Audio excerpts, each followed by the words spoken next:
Ready for this shit? I am ready. I am primed and ready. Alpha Bravo cheesecake. Tango Mike cheesecake. Roger that. We have no personnel east of our position, so you're free to engage over. Alright, we'll be engaging. Roger, go ahead. I can't get them now because they're behind that building. Anybody has an element? We got an RPG. Alright, we got a guy with an RPG. I'm gonna fire. Okay. No, hold on. Let's come around behind buildings right now from our point of view. Yeah, we're gonna come around and get them from our ability to get all RPG. Getting ready to fire. We won't. Yeah, we got a guy shooting. Now he's behind the building. God damn it. Speed coming around. Negative. He was right in front of the Brad. About there 1 o'clock. Haven't seen anything since then. Just fucking, once you get on, just open them up. Yeah, Roger. I see your element. You got about 4 Humvees out along this. You're clear. Alright, firing. Line here. When the stage line let me know when you gather. We'll shoot. Light them all up. 202 traffic, 260. Come on, fire. Hey, Roger. Keep shoot. Keep shoot. Bushmaster 2-6. We need to move time now. Alright, we just engaged all 8 individuals. Yeah, we got 2, we're still firing. Roger. Got him. 6 is a 2-6. We'll move, but we got 13. Oh, I'm sorry. I was bypass. God damn it, Kyle. Alright. I hit him. Oh, Well, that was the footage that started it all, that's right? it. That is the Collateral Murder video from So the name of that video is Collateral Murder. 2007, New Baghdad in Iraq. This is kind of what kicked off my awareness of WikiLeaks. Was this? I actually remember watching this for the first time in, I think, 2010. By then, I had gone through high school and all that stuff. I was actually against that first Iraq war. Because I knew that there was no tie, well, there were no WMDs for one, and there were no ties to the 9/11 attacks, which is what was the justification. But do you want to talk a bit about this this video? when Osama bin Laden flies buildings into New York City. Flies buildings? that's a pretty when Osama bin Laden flies planes into buildings in New York City, and then the US go after Saddam Hussein in Iraq for weapons of mass destruction. No one fucking bats an eye. Huh? Yeah. Really? Yeah. See, I was in year 11 and 12 during that whole debacle, but even then I was like, this is a pile of bullshit, man. Seeing this video, like, like, it's crazy. So we want to focus today on, I guess, a little bit on WikiLeaks, slash Assange a little bit. I guess we don't want to dwell too much on certain elements.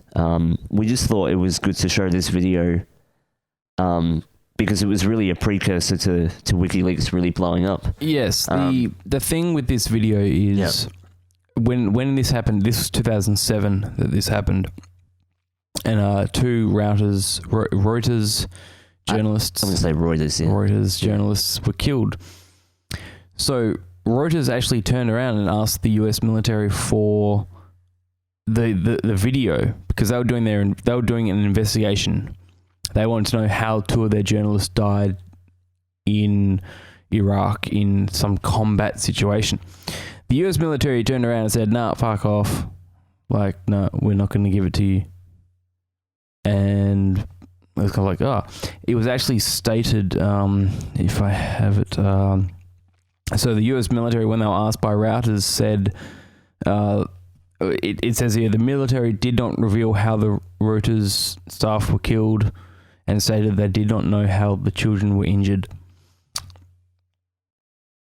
So I think the whole thing was there's the US military saying that they don't know, and they're not going to give any footage away to Reuters, like to Reuters. meh. Yeah. So then an established website called Wikileaks obtains the video through whistleblowers inside the US military, as they state. It was also had to be decrypted as well, allegedly, because it was encrypted at the time. But I think they confirmed a lot of what was happening with those whistleblowers. Yeah. Yep. And then, but the whole thing that happened is WikiLeaks released this video. They put up online, and they said, "This is the video. This is what happened." And it just sparked so much. It caused a fucking shitstorm. We'll say that. Yeah. On two levels. One level as to people arguing that the people in the video did not have weapons, that they were journalists, they weren't being hostile, they weren't doing anything, and these soldiers were fucking just slaying them down because they were told to kill every motherfucker, which is a quote from one of the soldiers that was on the ground afterwards. But the whole other side is that there's this website, there's this group of people that are actually presenting this video, this information, when people are trying to hide it. Yeah. Yep. And I think the whole argument gets spun as to the safety of leaking information like this, rather than look at what its implications are, which was for me anyway, it kind of exposed how hazy the rules of engagement was during that time. The amount of soldiers that were complaining that the whole war from the start was pretty much a sham. Yeah. Not only that, but they didn't have the correct equipment. It was horribly underfunded, yet, trillions of dollars went missing from the Pentagon as well, that Donald Rumsfeld had no idea what happened to that. So all this money's been pumped into this war, and the actual soldiers on the ground, the boots on the ground, got none of that. Yeah. And as you can see by this footage, they were so jacked up, in my opinion anyway, and ready for battle, that they were shooting... So desensitized that they thought they were playing a video game. Well, that's the idea of the military, is to desensitize you. But to be fair, though, in hindsight, me watching the video closer, I do notice an AK-47. I do notice an RPG. There are two individuals. One you can see has something akin to a RPG and an AK-47, but they were not part of that group. Yeah, and they were not being hostile. Yeah. They were not sort of waving them around. In my opinion, when we looked over the footage, I saw it more as the reporters were kind of either they ran into or were being escorted in a hot zone so they could take photos. And we saw one of them with a telephoto lens. Yeah, well, I've got it right here, the frame that shows where the this guy's hiding around the corner. And plain as day, you can see it's some telephoto lens. He's sitting there and he's trying to say, is it safe to take a photo? Now, there are Bradley tanks down the street. And then he whips up to try and take a photo. That's all he's doing. He's trying to take a photo. Allegedly, there are American tanks down the street. Yeah. Because it is a hot zone. Yeah, the Bradley tanks. Yeah. But... yeah, I don't want to go too much into what happened in that engagement. I do know that, judging from the testimony of one of the sergeants involved that had to pick up the body of one of the children that were in the van, mind you, what we showed just then was only the first half. There's a second half of the actual a van being taken out, which ended up being a civilian van. Yeah, they were just... people were showing up to try and save the people that was... still alive. Yeah, shall we roll that van part? You want to roll it? I don't want to make people feel ill, but I'm not sure if it's necessary. But we'll show a little bit of it. But you can watch this video on YouTube. It's freely available while it lasts. Hey, we need to stop that. So we get down there. We need to stop. You see my location? Roger. Break. Crazy Horse 1-8. Request permission to engage. So these are people coming to picking up the wounded. So these are people picking up the wounded from that engagement, trying to save lives, essentially. What you don't see in the passenger seat are two children. In the passenger seat. If you look closely, there were actually two children which were found later. It's Bushmaster 7, go ahead. So there he is being dragged We in. have a black SUV or bongo truck picking up the bodies. Request permission to engage. And they engage the civilian Bushmaster van as 7, well. Roger. This is Bushmaster 7, Roger, engage. 1-8, engage. Clear. Come on. Clear. Clear. Orange. Coming around, clear. Roger. Trying to, Yeah. Clear. Roger, I lost him in the So those are very big rounds as well from that Apache helicopter. I know we were like, how the hell did they not see an Apache circling? But I guess they were in the area anyway, and it seemed normal. Crazy horse, stand by. That's my take on it. Go ahead. I think the van's disabled. 311, we'll call Skip forward ahead, and there's the soldiers rescuing the kids from the van that they realised it was fucking. Yeah, it was a civilian van. Now the sergeant that's actually carrying the body has his own speech about his take on the war, and I think do we have a name on that guy? Yeah, Ethan McCord. Ethan McCord? Soldier, US soldier Ethan McCord. I'm not sure what his rank is or what. Yeah, not sure his rank, but he does have a very interesting speech about just the rules of engagement and the abuse that he suffered essentially after trying to rescue that child. He was told to leave the child at a local hospital rather than take it back to the army base with better medical treatment. Yeah. But, yeah. But then, okay, but that's Getting into the the video itself is just yeah. But WikiLeaks, yeah. essentially playing in the US's First Amendment, the freedom of speech, the freedom to share, The right to information. yes, Yeah. Yeah. which is actually, we'll point out that WikiLeaks did actually get shut down. The server's taken offline after a lawsuit from some bank and stuff. You raised a very interesting question about why, if there's such a volatile site like this giving out information that allegedly the public shouldn't be seeing, why wasn't it taken down like all the other sites that, like all my favorite channels have been taken down? Yeah. I can't see anything that I used to see. Everything's been censored now. But why wasn't it taken down? But yeah, there was an attempt to take down WikiLeaks, but It was taken offline. yeah. For I a bit. remember that. And then they had to rely on a whole pile of mirror sites in order to function for that time that was taken down. Going offline. Yeah. But then the judge ruled in favor, citing the First Amendment and concerns about legal jurisdiction and shit. Yeah. Essentially saying that, well, WikiLeaks kind of has the right to be there as a website. Mm. Yep. So it was put back online. Yeah. But what's interesting to me is, like, even though that's the video that really took off, Assange has had a pretty interesting, just really briefly, like, history before all this. Like, I had no idea that he himself was a hacker. I thought he was very much just delivering a platform.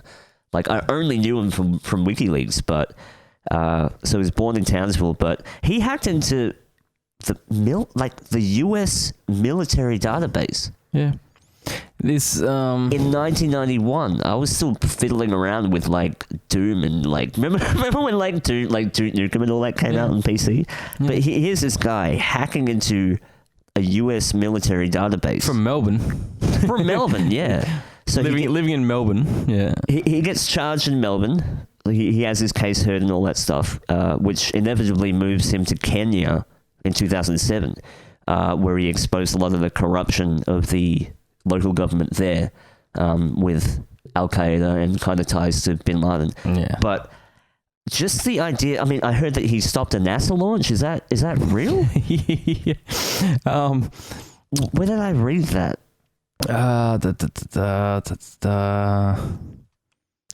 me try and find it right this now. is in spring of 1991, the three hackers found an exciting new target, Milnet, the US military's secret defense data network.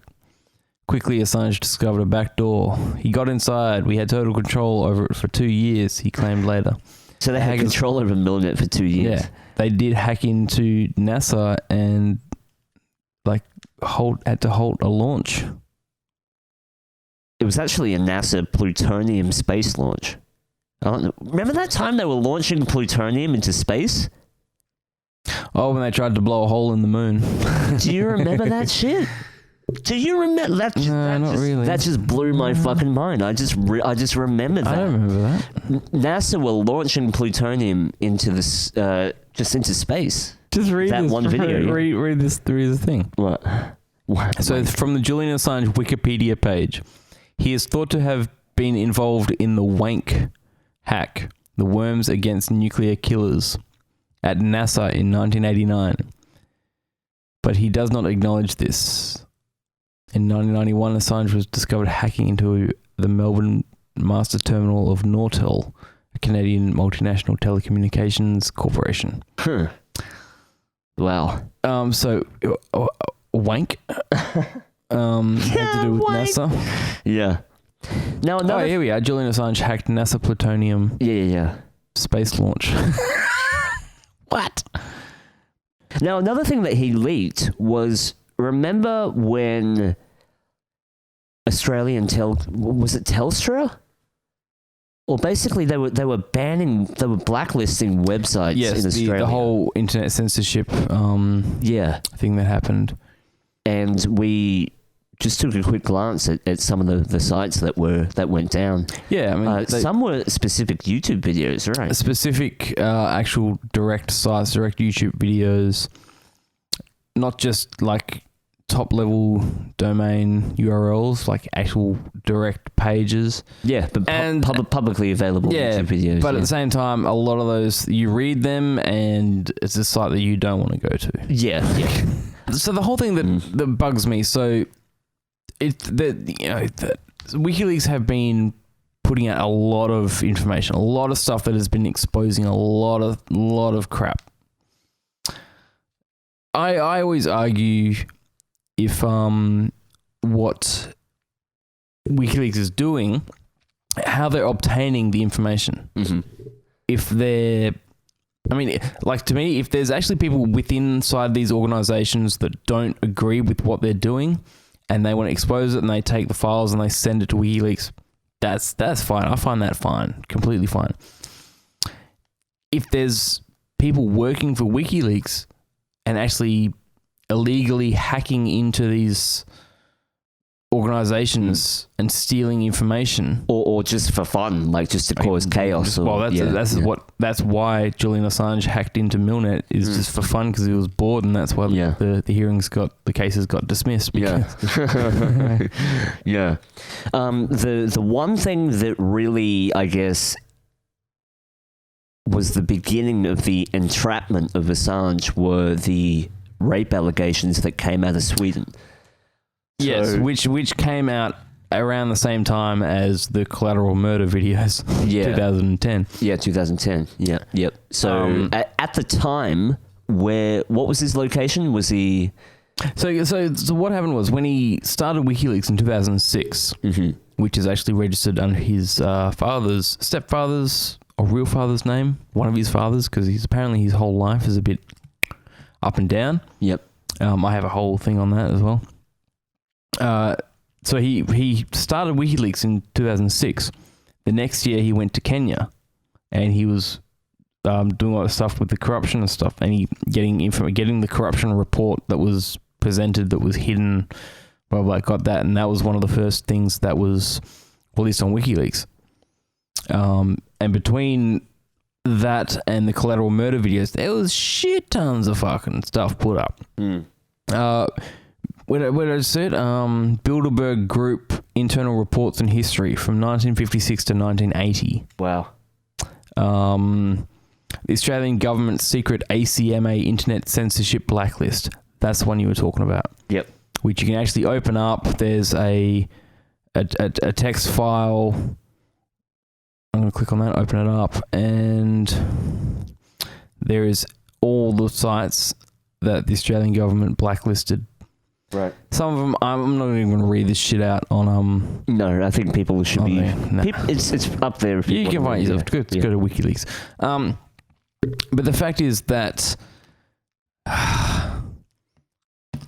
And then come 2010, releases this Collateral Murder video. Mm-hmm.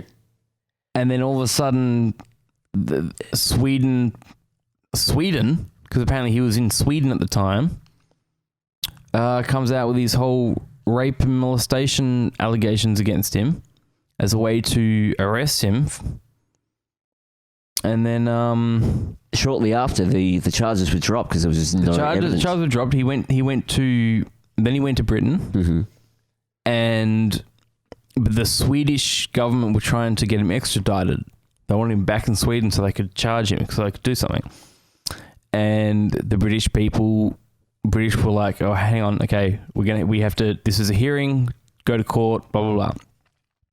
What happened was the British people ruled in favour of Sweden, saying you have to. We will send Assange back. But instead, Assange went to the Ecuadorian embassy, where he was given asylum, where he stayed. But the Swedish case was already dismissed because they had no evidence.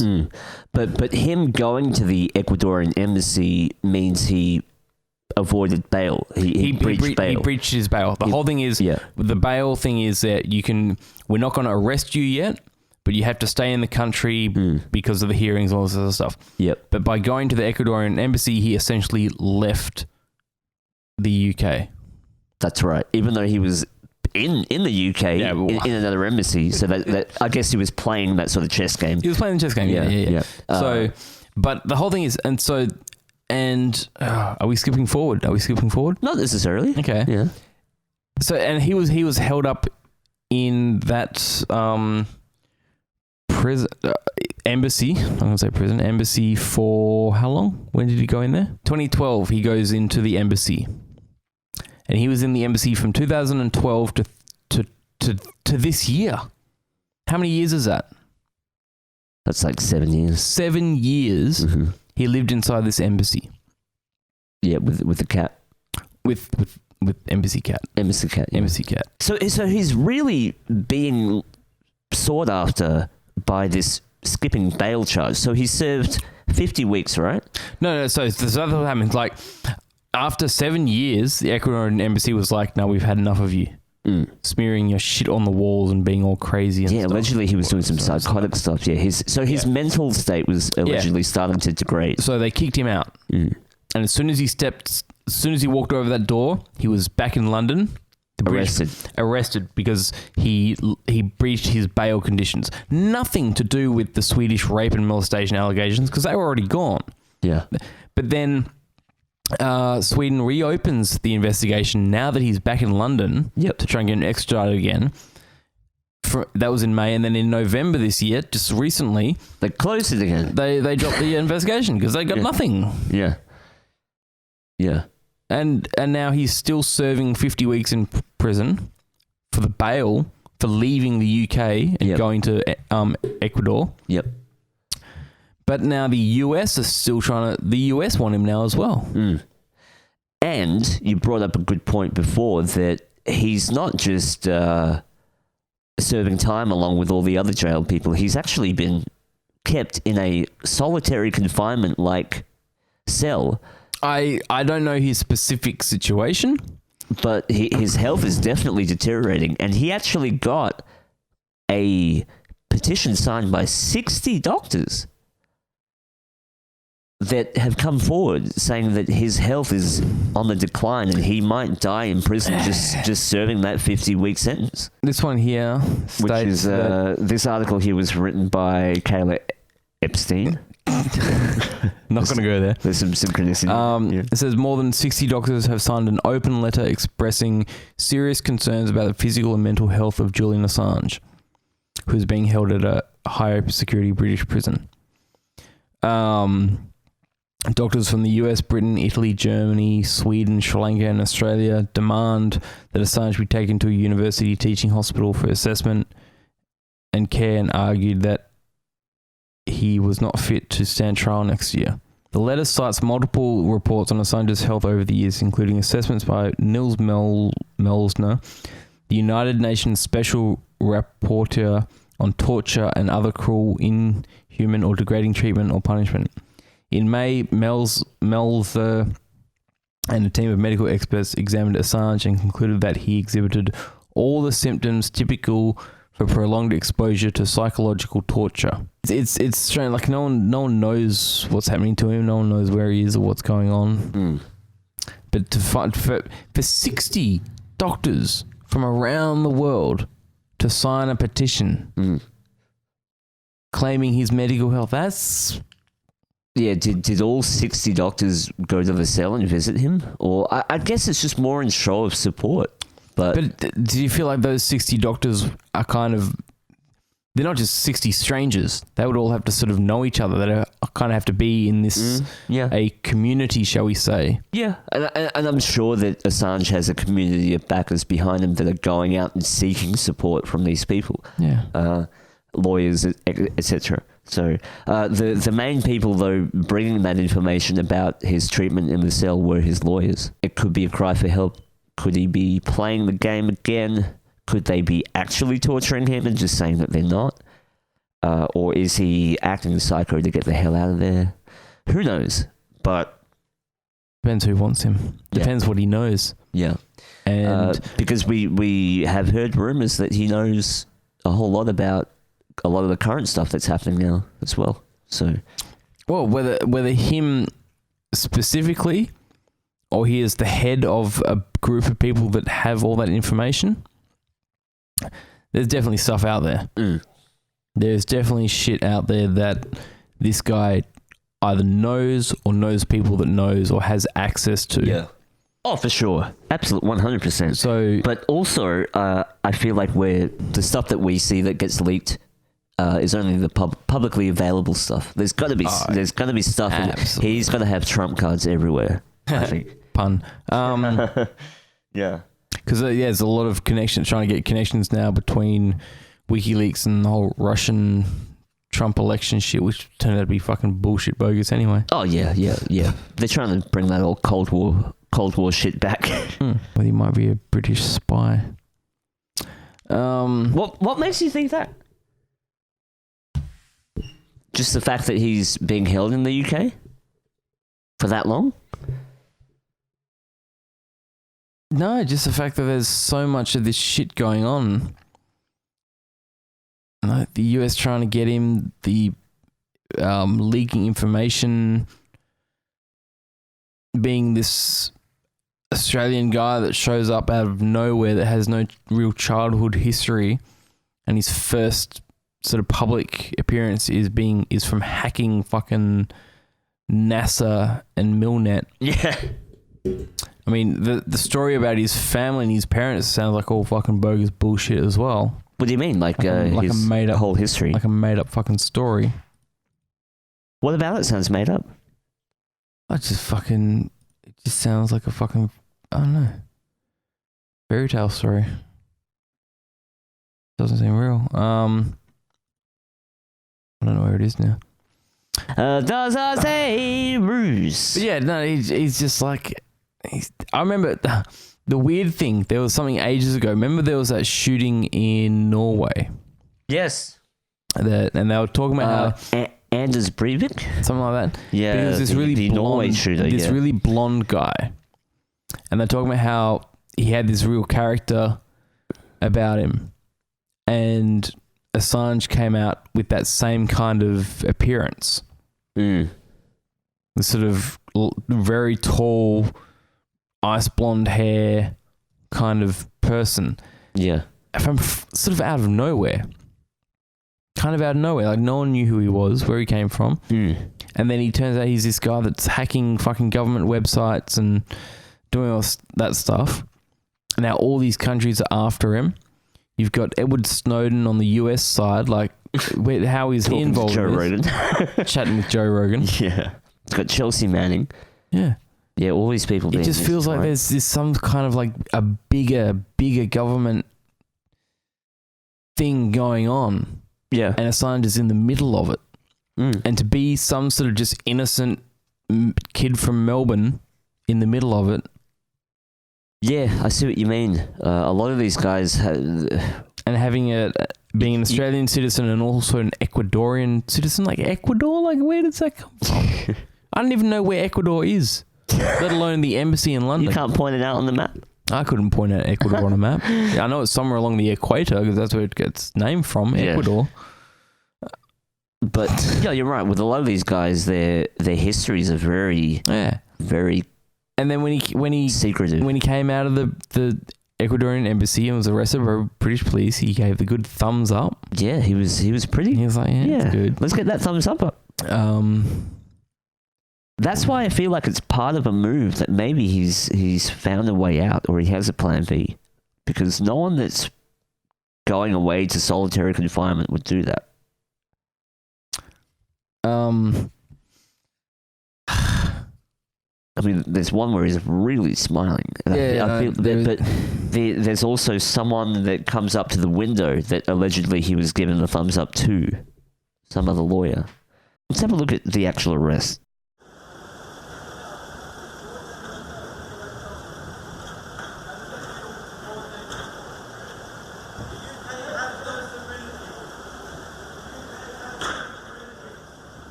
No worries.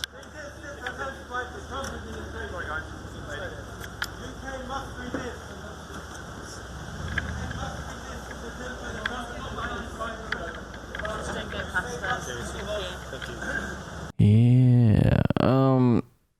Yeah, if either way, I think I'd be pretty upset if he died. But at the end of it, like, is it really about him as a person? Mm. You know, him as a person is a person that kind of he kickstarted all this stuff. I think more so what it would symbolize. Yeah, but I don't think it wouldn't affect what's happening. WikiLeaks would still be going. It would probably get stronger. Like, it would get a lot more traction. Probably. Because of all this stuff. So even him as a person is one thing. WikiLeaks as a platform is a whole nother story. Yeah. And that's what shits me off is when WikiLeaks gives out this information, tells people what's really going on, most people turn around and argue WikiLeaks is doing the wrong thing. Well, they shoot the messenger, yeah. Shoot the messenger. And they attack the character so that they don't have to look at the information, because people are fucking lazy. Yeah. People don't want to actually look at it. They'd rather dwell on the gossip and stuff like that than what's actually being revealed. But that's the common thread with everything, man. You try and talk to people nowadays, they don't want to hear shit. Yeah. People want to stay in their bubbles. They don't want to hear any of this shit.